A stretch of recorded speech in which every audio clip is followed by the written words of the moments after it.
So there's this guy, his name is William McCraven, very interesting person. He's a retired Navy admiral. He's also a retired Navy SEAL. About 5 or 6 or 7 years ago, he was giving this commencement address at the University of Texas. And the speech was really very, very well received. It ended up getting crazy amount of, it went viral, like millions of views on YouTube. And kind of the premise of the speech was kind of simple. It was lessons that he learned from Navy SEAL training. And what he was trying to, the point he ultimately made was the things he learned doing this very specific task were things that apply to really all of life. So he just talked a lot about challenge and adversity and sacrifice and struggle, and how they can be certainly overcome, and they actually make us better and stronger. Well, anyway, the book was, or the speech was such a success that somebody said to him, "You really ought to put this into book form and kind of expand it." And he did. Became a bestseller a couple of years ago. The first principle he had was that you should just make your bed every day. That was something he learned in basic training, and it doesn't seem like a big deal, and probably isn't objectively, but like it's a task. You get up, you make your bed. Something I absolutely don't do, but his point was something we should do. It's just like a little task that you succeed with, and you go on to the next one. Kind of like, small completed tasks ultimately can take on meaning and purpose in life. So anyway, that was the name of the book, Make Your Bed, Little Things That Can Change Your Life and Maybe the World. It was good. I got it. And it was, real short, very readable. He just wrote another one, and I just got that as well. And it's real good. I think I like it even more. It's called The Hero Code, Lessons Learned from Lives Well Lived. Similar kind of setup and style. It's these 10 chapters, 10 virtues. Each one is a little chapter. And they're virtues that he sort of witnessed from just people in the course of his life who kind of just exemplified these great qualities. So there's a chapter on courage, there's one on humility, there's one on sacrifice, compassion. The last one of the book is on forgiveness. And he tells this story, experience that he had when he was in Afghanistan in combat. It was a mission that he was leading, and it went horribly, terribly, tragically wrong, this mission. He was leading it, and they were trying to find this Taliban leader. And they thought he was staying in this particular house, in this particular village. So they surround it. And, it turns out the bad guys are not there. In fact, the people who are there, the people who own the home, are good guys. They're Afghan allies with us. But they're in the house, and they see these soldiers sort of taking position. Looks like they're getting ready to attack their house, and they don't realize they're Americans. So they start defending their home. The Americans start defending themselves. There's this firefight, and a bunch of completely very innocent people are killed in the process. The owner of this home, this elderly Afghan gentleman, he lost 2 of his sons. So it was just this series of fatal, awful mistakes, not intended by any means, but just terrible, terrible.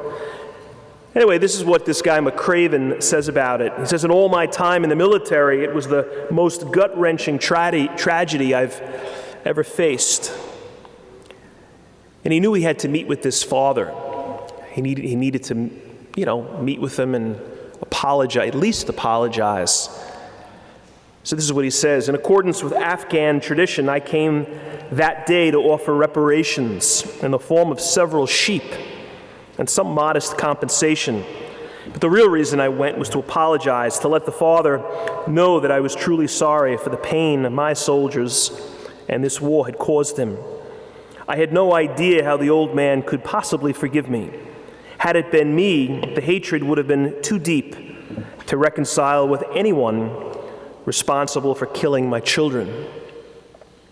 Anyway, he's getting ready to meet this grieving father, but before he does that, really kind of in preparation for that, he meets up with this general who's from Afghanistan. He's an ally with us, but very much aware of the culture of these people. And he just wants to talk to him to make sure he says the right thing in the right way. He's just trying to figure out how will this guy ever possibly forgive us for what we've done. And this general says this: the Father will forgive you. He said it very matter of fact. How is that possible? I said in disbelief. And he said very simply, it's what Allah would want. And then he talks about himself being very skeptical of that because he's fighting Muslims who are hardly about forgiveness. They're about the opposite. And he references the Al-Qaeda and the Taliban. But this general is just very confident. He says, I know this village. I know these people. They're good people. They're good Muslims. And this Father will forgive you. And then the general says this, and I think this is just a great words. He says, the Father will forgive you because it will take away his burden. Not the burden of his loss. Nothing can ever take that away. But the burden of his hatred and his anger. Forgiveness is a great gift, not only to those who receive it, but to those that give it. Not a great statement. And then he has this meeting, which he describes in this book. He says, I looked first at the son. One of the surviving sons is present at this meeting. I looked first at the son, and he clearly wanted me dead. Then I cast my eyes on the father. Taking a deep breath, I said, I'm the commander of the soldiers who accidentally killed your sons. I came here today to give my condolences to you and to your family and to your friends. The father never looked up. I continued, I also come today to ask your forgiveness for these terrible tragedies. Finally, the father raised his head and he looked me in the eye. His face was expressionless, but his eyes were kind. They were deep, sad, heartbroken, but kind. He nodded for me to continue. I said, Sir, you and I are different. You are a family man living at home with many children. I'm a soldier who has spent most of my life overseas, away from my family. But I have children as well, and my heart grieves for you. Tears began to well up in the old man's eyes. And then he said this, the admiral continued, he said, but we have one thing in common, one very important thing. We both believe in a God who shows great love and compassion. I pray for you today, sir, that in your grief, he will show you love and compassion and ease your pain. I also pray today that he will show mercy on me and my men for this awful tragedy. The father nodded slightly. Once again, I asked for forgiveness. The son then leaned over to the father and whispered something in his ear. The look of anger on his face had softened. The fire in his eyes had gone out. And the son spoke very simply, thank you very much. We will not keep anything in our heart against you. We will not keep anything in our heart against you. And then this is what the admiral says. This, I think, is the essence of forgiveness. As I left the village that day, I felt a burden had been lifted, but more importantly, I had a renewed sense of the power of forgiveness. I prayed that the time would come when I would be as merciful to someone else as that father had been to me. I hoped someday I would be as good a man as he was. And then he goes on a few more paragraphs. He talks about, remember that shooting in Charleston a couple of years ago in that church? This nut came in and murdered, I think, 9 totally innocent people. And then how in the following days, the family members of these victims very publicly forgave this guy. This guy who hadn't even asked for forgiveness, hadn't even apologized. And they were speaking about forgiveness and just almost the unbelievable nature of that. I think we look at that and it stops us, doesn't it? We hear these stories of just outrageous, radical, almost hard to believe forgiveness. And I think most of us think, that's awesome. I don't know if I could do it. I know I should. I wish I could. I don't know if I can. Well, it can be done. And these are just examples, right? It's not fiction. These are true people and true stories. It is possible. Now, if you've been watching the news at all, I guess the last week or so, this story about Minnesota, a 20-year-old kid who was shot by the police officer.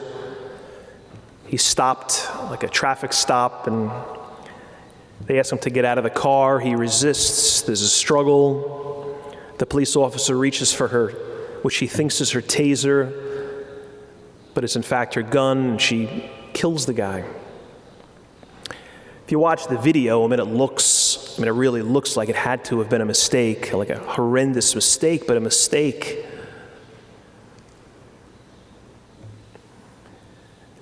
People are saying that she should be tried for murder. People are saying that she murdered this guy. She intentionally killed him because of the color of his skin. Public officials speaking that way, beyond reckless. The mayor said almost immediately that police officer should be fired before they had any of the facts. Before there was any investigation, she should be fired. And then the city manager sort of responded to that and said, well, everybody needs due process. We all deserve due process, right? He got fired. He got fired for saying, let's be fair, due process for all. And he gets canned. It's like, what is this mob rule? Where are we? This sounds more like Afghanistan than it does here. The police officer who killed that guy, should she be fired? Maybe. I don't know. But that's why you investigate situations. You don't do mob rule. The press leaked her address of where she lives. They had to install concrete barriers around her house and fences around her house. How can that be okay? How can we be okay with that? You know what that's not? It's not that Afghan father who forgave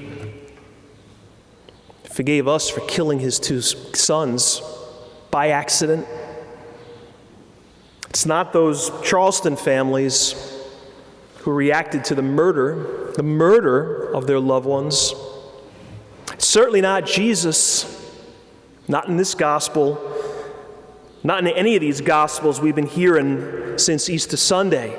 He keeps showing up, and he keeps saying the same thing. He keeps saying peace, because he knows what people are dealing with, both the people that were close to him who just acted in disgraceful ways, and also the people that openly murdered him. He talks forgiveness. Look at what he says here tonight. Thus it is written that the Christ would suffer and rise on the third day, and that repentance for the forgiveness of sins would be preached to all the nations. That's it. That's the message.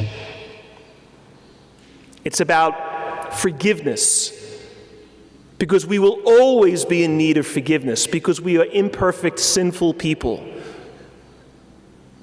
That's why God sent his Son, to clean up the mess of us. So it always has to be about mercy. It always has to be about forgiveness. It can never be about mob rule. You know, that book I was reading about, that admiral, at the end of that chapter, he's got a couple of there's one paragraph where he makes this point about society today. And listen to what he says here. He says, society today seems to be so easily offended. We're quick to anger, and some people believe every offensive act, no matter the intent, requires a swift rebuke. The hardest thing any hero can do is to forgive. It's easier to storm a hill or fight a fire or stop a madman with a gun. It's harder to forgive because we're afraid to. We're afraid that forgiving will take away the anger that drives us, the hatred that motivates us, the indignation of being wronged. We want more than anything to harness the outrage, to feel the power of injustice and the fury of discontent so we can lash out at the offender, no matter how small or how large. We think that retribution, no matter how small or how large, will soothe our soul, but it won't. It doesn't.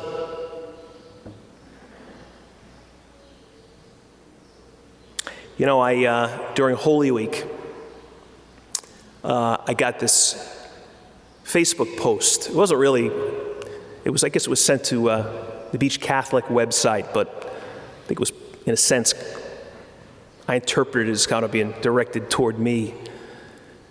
We put the Holy Week schedule out, and for Good Friday, since we were going to be down in the parking lot for the 3 o'clock service, I decided not to do Stations of the Cross on Good Friday night. I don't know what I was thinking. It didn't really make sense because we had Stations of the Cross all the other Fridays of Lent. So it was logical on Good Friday we ought to have stations, but I was thinking we're doing the 3 o'clock service, we really don't need to. Well, it was a mistake. Of all days, we should have had Stations of the Cross. So I got this message. And listen to this. No hello or, no greeting at all. It's this. I have to say how appalled I am that there's no Stations of the Cross at St. Ignatius this Good Friday. Did anyone stop to think about working people in the parish? All the masses are during the day or in Spanish. What happened to the rest of us that speak English and work? 3 exclamation points. She was appalled. How about, hey, I was wondering why we're not having Stations of the Cross. Or how about, hey, I'm disappointed that we're not having Stations of the Cross. Or can we have Stations of the Cross? Instead, I hear that she's just appalled. Well, first of all, it's like, man, if that's got you appalled, this crank has got not a lot to be upset about, number one. It's like, give me a break. We're in the middle of a pandemic. We're trying to organize 3 churches, dealing with crowd issues. It's like, come on, you're appalled? You couldn't get past that word. You gotta be kidding. You know what was making me crazy was, she was right about the Stations of the Cross. I so much wanted to be no, we're not doing it. Now we're absolute, we're not even gonna do it next year because of what you're saying. We just not doing it. So much a part of me wanted to just be an idiot. But I wasn't. We had Stations of the Cross. I thought about it, I'm yeah, she's right. Absolutely no need to communicate it that way. But we had Stations of the Cross. But do we have to come at each other 100 miles an hour? Do we really have to be appalled?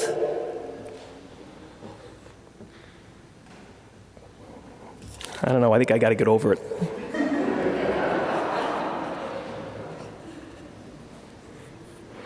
You know that book, at the end of each chapter, it's this hero code, and he has a little hero code statement, each chapter based on each virtue. So at the end of the forgiveness one was, no matter how great or small the offense against me, I will try to forgive. I will be the victor, not the victim.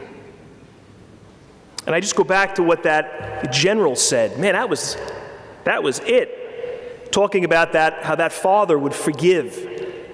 The Father will forgive you because it will take away his burden, not the burden of his loss. Nothing can take that away, but the burden of his hatred and anger. Forgiveness is a great gift, not only to those who receive it, but to those that give it. Well, that's our code. That's who we are. That's the gospel.